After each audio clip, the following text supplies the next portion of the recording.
"You're fired, Colton!" Wade's voice cut through the server room hum at 10:47 p.m. on a Tuesday night, 3 days before our biggest launch ever, and this suit-wearing, nephew-hiring disaster just tossed 15 years of my life in the corporate trash can like yesterday's lunch. I'm Colton Pierce, 47 years old, ex-Marine turned lead systems architect at CoreFlow Industries. That fancy title means I'm basically the digital janitor, cleaning up messes left by MBA types who think the cloud is some magical place where data lives rent-free. I've been keeping this place running for 15 years, through 3 CEOs, 2 recessions, and more incompetent VPs than I can count on my bourbon-stained fingers. Wade Foster stood there in his $2,000 suit, checking his Apple Watch like he had reservations at some fancy steakhouse. The guy fails upward so fast he breaks physics. He smells like expensive cologne and unearned authority, with that dead-eyed smile that says he's about to destroy your life using corporate buzzwords. Effective immediately, he continued, not even looking at my screens where I'd been debugging code for Project Phoenix, the global integration that was supposed to automate our entire shipping network. Severance is standard. 2 weeks. Security's already coming up. My mortgage payment flashed through my head. $2,847 a month. My daughter's college tuition bill sitting on my kitchen counter. The health insurance I'd lose. At 47, getting fired isn't just career disruption, it's financial catastrophe. "You're firing me," I said, tasting copper in my mouth, 3 days before Phoenix launches. "Because why exactly?" "Culture fit," Wade said, straightening his tie. "You're too slow, Colton. Too methodical. You double-check everything, build redundancies for redundancies. We need agility." "Speed. My niece Lindsay thinks your protocols are legacy drag." Lindsay Foster, 24 years old, 8-week coding boot camp. Calls herself a digital transformation specialist on LinkedIn. The girl who asked me last week if Python was related to the snake exhibit at the zoo. Legacy drag? I stood up, my chair rolling back. "Wade, that drag is the firewall keeping every hacker from here to Moscow from turning our logistics network into their personal cryptocurrency mine." He held up a manicured hand. Actual manicure like some Wall Street prima donna. "Lindsay moves fast. She breaks things to fix them. That's the modern way. She's going to break the company. Heath will escort you out." Wade gestured to the doorway where Heath Lawson, our night security guard, stood looking like he wanted to disappear into the floor. "Heath's a good guy. I bring him coffee every Friday, black with 1 sugar. He knows my ex-wife's name, asks about my daughter's soccer games. Now he had to march me out like some criminal." "I need to document the integration patch," I said, reaching for my keyboard. My screens showed the command line interface, green text on black, the language I speak better than English. The cursor blinked at the end of a critical command. "Don't touch company equipment," Wade snapped, his corporate mask slipping. "Lindsay takes over at 8 a.m. She'll handle integration." The absurdity hit me like ice water. Lindsay, the girl who thinks SQL stands for super quick language. She completed accelerated training. She's certified agile. I grabbed my truck keys from the desk, a worn Ford F-150 keychain, bought used 3 years ago when the divorce cleaned out my savings. Next to it sat my pack of Marlboros, my one remaining vice since I quit drinking Jack Daniels for breakfast. "You're making a mistake, Wade, a multi-million-dollar mistake. I'll take my chances with innovation over stagnation." I looked at my screens one final time. 3 monitors displaying the guts of Project Phoenix, code I'd written, debugged, refined over months of 60-hour weeks. The integration layer that connected shipping centers from Los Angeles to Shanghai, managing everything from frozen pharmaceuticals to live lobsters. One misplaced command could crash the entire network. I didn't save my work. I didn't commit the changes. I just reached over and turned off the monitors, leaving my final patch uncommitted in system memory, like leaving a loaded gun on the table. "You sure about this, Wade?" "Completely. Now please, you're making a scene." There was nobody else in the office to see any scene, but in Wade's corporate fantasy, he was already rehearsing this story for the board. How he trimmed the fat. How he ushered in a new era of youthful innovation. I walked past Heath. "It's okay, buddy. Just doing your job." "I'm sorry, Colton," Heath mumbled, his face flushed. "I really am. Not your fault the circus came to town." The elevator ride down felt like a descent into corporate hell. Brushed steel walls and the smell of industrial disinfectant. Heath stood in the corner trying to make himself invisible. I didn't blame him. Guy was just trying to pay for his kids' braces and his wife's medical bills. I was the one carrying the cardboard box of career suicide. When the elevator opened in the lobby, I expected to be escorted straight to the parking garage. But Wade, in his infinite corporate wisdom, had forgotten that my access card was still up on my desk. The same card I needed to get my truck out of the employee garage. Heath, I need my access card, unless you want me to ram the parking gate with my F-150. Heath looked panicked. I'll go get it. I'll go, I said, left it right next to the server keys. We went back up. This time, the elevator opened to a completely different scene. The midnight quiet was gone, replaced by music, that soulless electronic pop that sounds like robots having anxiety attacks. And there, sitting in my ergonomic chair at my workstation, was Lindsay Foster. She looked like she'd been assembled in a factory that produces social media influencers. Perfect hair, perfect nails, perfect ignorance. She'd pushed my dual monitor setup aside to make room for her MacBook covered in stickers. Girl boss, coffee, and code. Disrupt everything. What stopped my heart wasn't the stickers. It was my main screen. The launch console was open, but the command prompt I'd abandoned was gone, replaced by the vendor's shiny dashboard. The graphical interface I never used because it was about as reliable as a chocolate transmission. And there, pulsing in the corner like a digital tumor, was a red warning bar. Database sharding. Manual override active. "Oh my God, is this Colton?" Lindsay chirped, spinning around in my chair like some kid at Chuck E. Cheese. She didn't look guilty about destroying my life's work. She looked excited, like she was meeting a celebrity. "Wade said you were leaving. Totally bummer energy, but hey, fresh starts, right?" I stared at that red warning bar pulsing on my screen like a digital heartbeat. "Lindsay," I said, voice deadly calm, "what did you do to the database sharding protocols?" She giggled. Actually giggled, like I'd asked about her favorite boy band. Oh, that kept giving me these super annoying pop-up warnings about latency and integrity checks. So I just turned off the notifications. "It's running so much faster now. Look at this loading bar go." My blood turned to ice water. She hadn't just turned off notifications. She'd disabled the load balancing inhibitors, the safety systems that kept our database from eating itself alive. It was like removing the brakes from a semi-truck because they made the ride feel sluggish. "That's not speed," I said, gripping my access card so hard the plastic edges cut into my palm. "That's a memory leak. You're flooding the cache with garbage data." "You're being so negative," she sighed, rolling those perfectly mascaraed eyes. "Wade said you were a total downer. Look, I'm just optimizing the user experience for tomorrow's launch. Think of it as preheating the oven." "You're not preheating the oven, Lindsay. You're setting the entire kitchen on fire." Heath touched my shoulder. "Colton, we really need to go. Security protocols."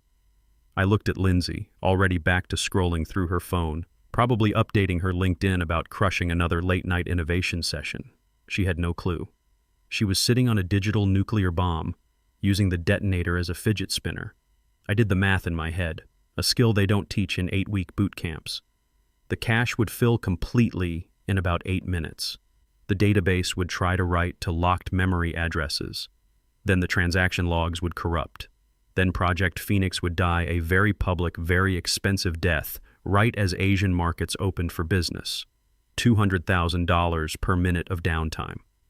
$30 million in spoiled pharmaceutical shipments sitting in refrigerated containers. Trucks idling at docks from Shanghai to Rotterdam with no routing data. But hey, at least the loading screens would look trendy while the company burned. I turned around without saying another word. No point explaining quantum physics to a hamster. Back in the elevator, Heath stood quietly in the corner while I pulled out my phone. My thumb hovered over Preston Walsh's contact, the CEO, the guy who built CoreFlow from a single delivery truck in his Phoenix garage 20 years ago. He wasn't a tech genius, but he was a logistics guy, someone who understood that moving things from point A to point B required precision, not personality. I checked the time. 10:58 p.m. The system would start its death spiral in exactly 8 minutes. I typed with the precision of a Marine sniper. System crashes in 8 minutes. Asian markets in 3 hours. Good luck with the fresh thinking. Hit send. 3 dots appeared immediately. Then Preston's reply. Don't leave the building. I stopped dead in the middle of the marble lobby. The revolving door was right there. Freedom, unemployment, a bottle of Maker's Mark, and a long conversation with my divorce lawyer about missed alimony payments. But my phone buzzed again. I'm 5 minutes out. Wait for me. Heath, I said, setting my box down on the expensive Italian leather couch. I think I'm going to sit here for a minute. Technically, you're trespassing now, Colton. Technically, Heath, I'm the only person in this zip code who knows how to stop what's about to happen. And in about 6 minutes, Wade's going to find out why legacy systems exist in the first place. It started subtly, like most disasters do. A flicker on the giant monitor behind the reception desk, the one displaying our global shipping network in real time. Usually it's a beautiful web of green lines connecting continents, pulsing with live cargo data. At 11:04 p.m., those green lines started stuttering. Ashley Reynolds, the night receptionist, frowned at her workstation. That's weird. My email just froze up. I knew exactly why her email froze. Our Exchange server shares back-end storage clusters with the logistics database, a cost-cutting measure I'd warned against 3 years ago. Wade said fixing it was unnecessary infrastructure spending. Well, Wade, hope you like communicating via smoke signals. At 11:05 p.m., the phone system started its death scream. Not ringing, shrieking. The entire switchboard lit up like a Christmas tree in a house fire. Ashley grabbed a line. Core Flow Industries, hello? Hello, sir, I can't hear you. There's just static. She looked at Heath with wide, panicked eyes. All the lines are dead. It's just noise. VIP crash, I whispered to myself. When the database locks up, it strangles network bandwidth like a hand around a throat. Voice packets are the first thing thrown overboard when the digital ship starts sinking. Then came the sound of panic. Muffled thuds echoing from the stairwell. Someone was sprinting down 20 floors because the elevators were too slow for catastrophe. The stairwell door burst open like a breached hull, and Shane Sullivan stumbled out, our junior dev, good kid, chronic asthmatic, looking like he'd just witnessed the digital apocalypse. Heath, Shane screamed, ignoring protocol entirely. Heath, is Colton still here? Please tell me Colton's still here. Heath pointed at me. Shane ran over, sweating through his vintage Star Wars t-shirt like he'd just finished a marathon in Death Valley. Colton. Oh God, it's all gone. It's completely gone. What's gone, Shane? I asked, checking my fingernails like I was discussing the weather. The entire staging environment just collapsed. Lindsay hit something and everything turned red. The backups aren't mounting. The master database nodes are rejecting authentication keys. It's like the system is eating itself from the inside out. Sounds like a permissions cascade failure, I said calmly. Did someone disable the safety interlocks to improve performance? Shane's face went ghost white. She said they were creating unnecessary friction in the user workflow. Imagine that.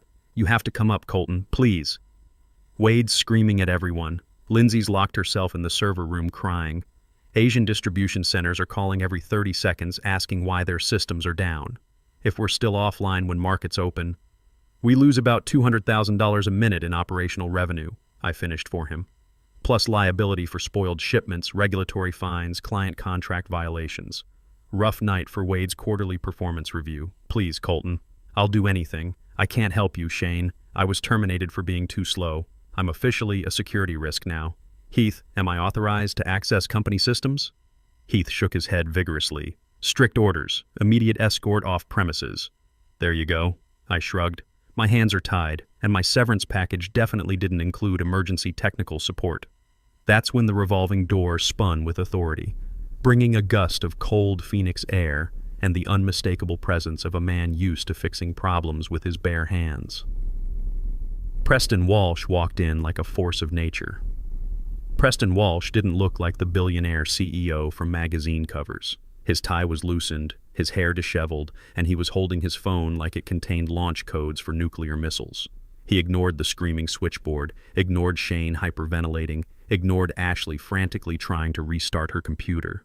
He walked straight to me with the focused intensity of a man who'd built an empire from truck routes and shipping schedules. You knew this would happen, he said, his voice like gravel in a cement mixer. I predicted it, I corrected, standing up from the leather couch. There's a difference between magic and 15 years of reading system logs that everyone else ignores. How bad is it? Catastrophic. Lindsay just poured gasoline on an electrical fire while standing in a puddle of water. Preston rubbed his face with both hands, suddenly looking every one of his 58 years.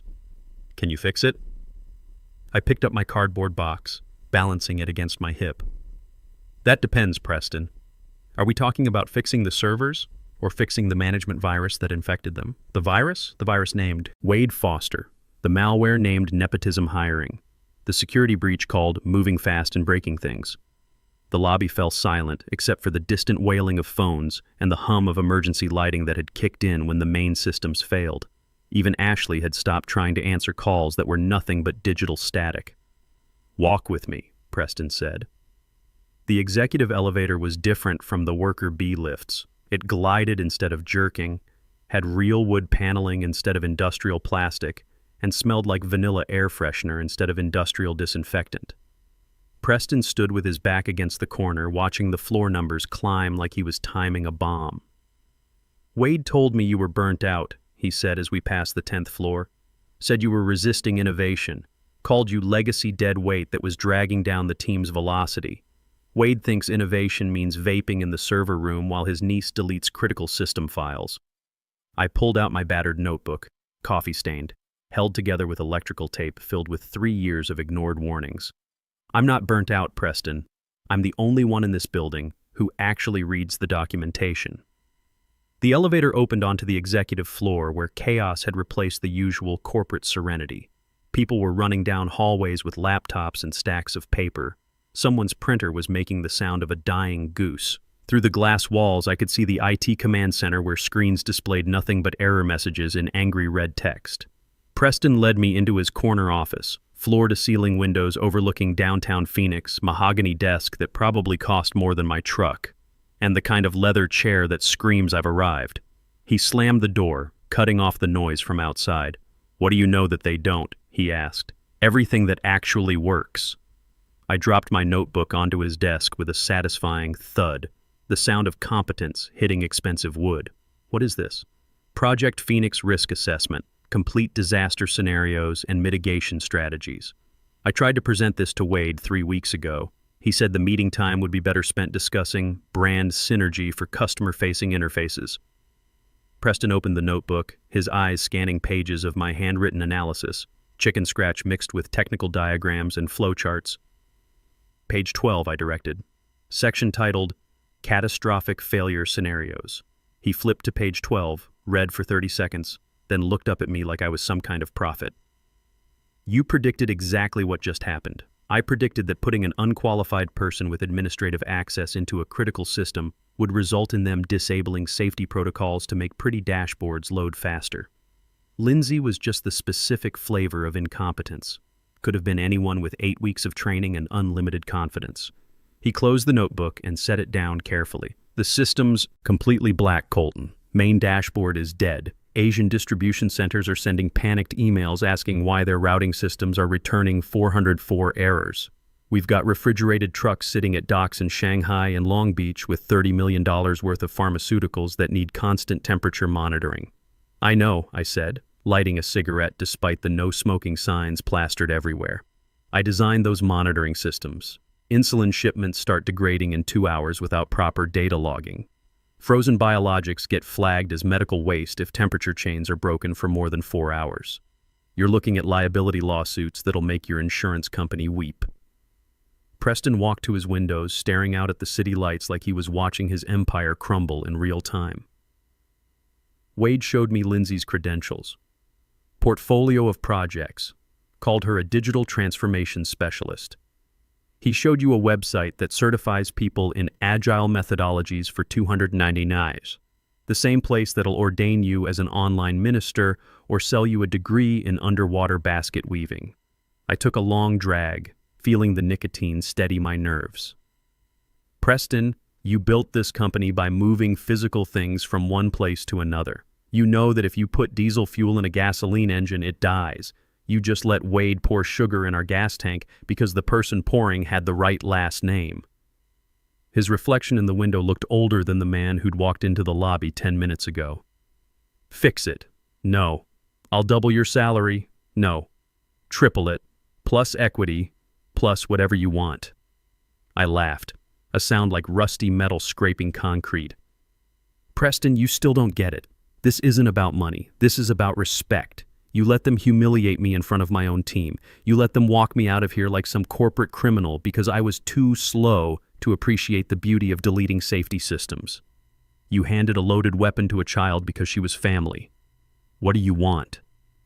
I crushed my cigarette in his expensive crystal ashtray. I want the weapon, and I want the people who armed the child to face consequences. You want me to fire Wade and Lindsay? I want them gone. Publicly. Tonight. With full acknowledgement of what they did. Before I touch a single line of code. Wade's been with me for 8 years. He's VP of operations. I can't just then start shopping for industrial refrigeration units. I cut him off. Because you're going to need somewhere to store $30 million worth of spoiled inventory, while you explain to the FDA why your temperature monitoring systems were disabled by someone who thinks SSL certificates are too slow. Preston turned away from the window. His phone was buzzing constantly now. Alerts, emergency calls, board members who'd been woken up by automated disaster notifications. The weight of decision was written across his face like a roadmap of corporate crisis. "Okay," he whispered. "I didn't hear you." "Okay," he shouted, loud enough to be heard through the office walls. "You win. Fix the system. I'll handle Wade and Lindsay." I picked up my notebook, tucking it under my arm like a general claiming victory. Get me root access to everything. And get me coffee that doesn't taste like it was filtered through a gym sock. Preston moved like a man possessed. He grabbed his desk phone. The landline was the only communication system still working reliably, and barked an order that cut through the corporate chaos. Security override. Executive authorization. Restore full system credentials for user Colton P01. Authorization code Alpha Zulu 9. Do it now. He slammed the phone down and looked at me like he'd just signed a deal with the devil. "You're live." "Not yet," I said, crushing my cigarette in his crystal ashtray. "I need the war room, the main server hub, and I need it empty. I don't work with audiences, especially audiences that think turning things off and on again constitutes advanced troubleshooting." We walked down the hallway where emergency lighting cast everything in an eerie yellow glow. Through the glass walls of the IT command center, I could see the aftermath of Lindsay's digital kamikaze mission. Wade was red-faced, screaming at screens displaying nothing but critical error messages. Lindsay sat in the corner, sobbing into her hands, finally understanding that breaking things doesn't automatically fix them. The rest of my team, Shane, Nicole Parker, Bryce Montgomery, stood around looking like survivors of a technological apocalypse. Preston pushed open the heavy doors, and the room's air conditioning hit us like walking into a meat locker. The servers were running hot, working overtime to process corrupted data requests in infinite loops. "Wade," Preston's voice echoed off the server racks. Wade spun around, relief washing over his face when he saw the CEO, then curdling into confusion when he spotted me behind Preston. "Preston, thank God. We've been hit by some kind of sophisticated cyber attack. This has Russian fingerprints all over it. And what's he doing here? I had security escort him out." "He's here because you're an incompetent disaster, Wade," Preston said, his voice deadly quiet. "And this wasn't a cyber attack. This was your niece playing with systems she doesn't understand." The server room went silent except for the whir of cooling fans working overtime to keep overheating processors from melting down. "Excuse me?" Wade sputtered. "You're relieved of duty. Both of you. Get out. Preston, you can't be serious. This is a crisis situation. We need experienced leadership. We need a surgeon." Preston cut him off. "You two are the cancer. Now get out before I have security drag you out." Lindsay looked up from her crying session. Mascara streaked down her cheeks like digital tears. "But Uncle Wade said I was revolutionizing the infrastructure paradigm." "Kid," I said, stepping forward, my voice cutting through her delusion like a blade through butter, "if you touch one more piece of equipment in this building, I'll personally ensure you never work with anything more complex than a toaster for the rest of your natural life." Wade saw the notebook under my arm, saw the look in my eyes, and finally realized that his MBA buzzword arsenal was useless here. This was the engine room of a digital empire, and he was just a passenger who'd been pretending to be the captain. "You'll hear from my attorney," Wade spat as he headed for the door. "And you'll hear from the SEC when they investigate how you let an unqualified relative destroy critical infrastructure. Preston replied. Now get out. Wade stormed out, dragging the still sobbing Lindsay behind him. Her influence career was over before her first real paycheck cleared. I looked at my team, Shane, Nicole, Bryce, good people who'd been forced to watch incompetence destroy months of their work. All right, show's over, I announced, rolling up my sleeves. Shane, get me a direct terminal connection. Nicole, kill all external gateway connections. We're going dark for exactly 5 minutes. Bryce, start mirroring the transaction logs to our backup sandbox, but don't try to parse them yet. Just raw data transfer. Going dark means the tracking APIs fail completely, Nicole said, her voice shaking. They've already failed, I replied, sitting down at the main console that Lindsay had abandoned. Right now we're just stopping the bleeding before we can stitch up the wounds. I pulled a disinfectant wipe from my pocket. Keyboards are disgusting, especially ones that have been touched by incompetent hands, and cleaned every key before I started typing. Preston, I said without turning around, you might want to cover your ears. I'm about to violate roughly 14 corporate IT policies to bypass the security locks your niece-in-law created. Just fix it, he said. I cracked my knuckles like a pianist preparing for Carnegie Hall and lit another cigarette. You can't smoke in here, Shane squeaked. The fire suppression system. Disable the smoke detectors, Shane, I said, taking a long drag. The grown-ups are working. The main screen was a museum of digital disasters. Red text everywhere, fatal exceptions cascading like a waterfall of corporate failure. Lindsay had somehow managed to force our multi-threaded database architecture into single-thread execution mode. It was like trying to funnel Niagara Falls through a drinking straw. Listen up, I commanded, ash falling onto the console like snow on a battlefield. We're doing emergency surgery on a patient that's technically dead. Shane, I need those transaction logs mirrored to the sandbox environment. Don't try to parse or validate, just dump everything raw. Copy that, Shane said, his fingers flying across his keyboard. Nicole, manually lock down the Asian distribution nodes. Send them maintenance mode flags. It's completely false, but it'll buy us 10 minutes before they start calling the State Department. Maintenance flags sent, Nicole, confirmed. I turned my attention to the core database cluster. It was thrashing like a dying animal, writing and rewriting the same corrupted data blocks in an endless loop of digital agony. Sometimes you have to kill the patient to save it. Opening root command terminal, I announced. The black screen with the white cursor appeared, my oldest friend in the digital world. I typed the command that would either save the company or finish destroying it. Sudo kill all, 9 chump. You're killing the master process, Bryce gasped. That's digital suicide. It's a defibrillator, I muttered. Sometimes you have to stop the heart to restart it properly. Clear. I hit enter. Every screen in the room went black. The server fans spun down to almost nothing.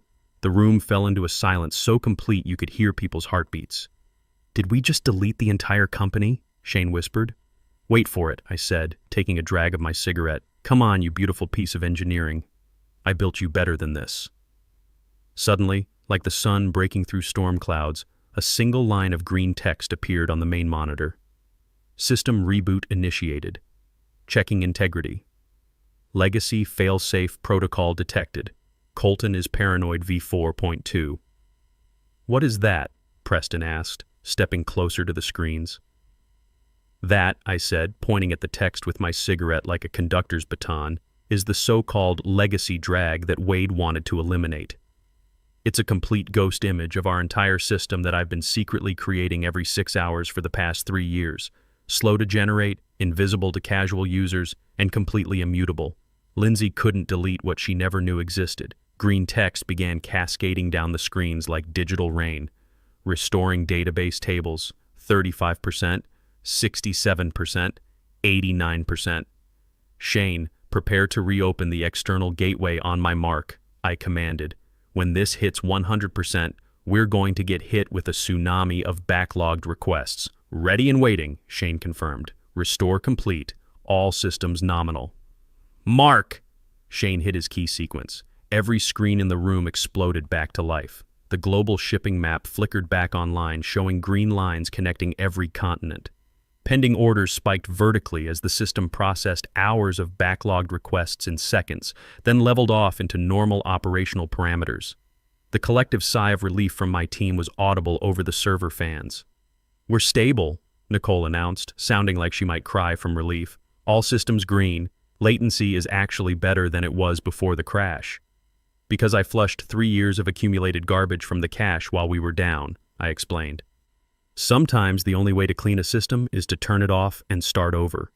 I spun my chair around to face Preston, who was staring at the restored displays like he'd just witnessed a digital resurrection. Systems fixed, I announced. Your trucks are getting routing data, your pharmaceuticals are being monitored, and your shareholders won't be lynching you in this morning. The emergency board meeting at 7 a.m. was a sterile affair. Gray suits, nervous energy, and the kind of corporate damage control that happens when disasters get averted at the last possible second. Preston sat at the head of the polished conference table with me at his right hand. I wasn't wearing a suit, just my work clothes and the satisfaction of a man who'd just pulled a company back from the brink. The crisis has been resolved, Preston announced to the assembled board members, thanks to the expertise of our new chief security officer, Colton Pierce. Every head in the room turned toward me. They didn't see a middle-aged, divorced guy with coffee stains on his shirt. They saw the man who held the keys to their digital kingdom. Mr. Pierce, the board chairman, said, "Can you guarantee this won't happen again?" "As long as I have oversight of all system changes and personnel decisions affecting critical infrastructure," I replied. "Nobody touches the core systems without my explicit authorization. We're going back to a stability-first operational model. No more trendy solutions, just proven engineering." They nodded like bobblehead dolls. Proven engineering made money. Trendy solutions apparently lost it. I walked out of that meeting with a title that commanded respect, a salary that looked like a phone number, and security clearance that opened every door in the building. But more importantly, I walked out with something Wade's nepotism could never buy. The knowledge that competence, patience, and 15 years of experience had triumphed over corporate politics and trendy buzzwords. Back in my server room, my domain, my kingdom, I sat in my old chair and pulled up the system logs one final time. Everything glowed green and healthy. The digital heartbeat of global commerce was strong and steady. Trucks were rolling, ships were sailing, and somewhere in Shanghai, refrigerated pharmaceuticals were maintaining perfect temperature control because I'd built the systems right the first time. I opened my desk drawer and pulled out the bottle of Maker's Mark I kept for special occasions. This qualified. I poured 2 fingers into my coffee mug and raised it toward the monitors showing 100% system uptime. "Too slow, my ass," I whispered to the humming servers. "Turns out slow and steady doesn't just win the race. It keeps the whole damn world running." Wade and Lindsay learned that lesson the hard way. Sometimes that's the only way some people learn.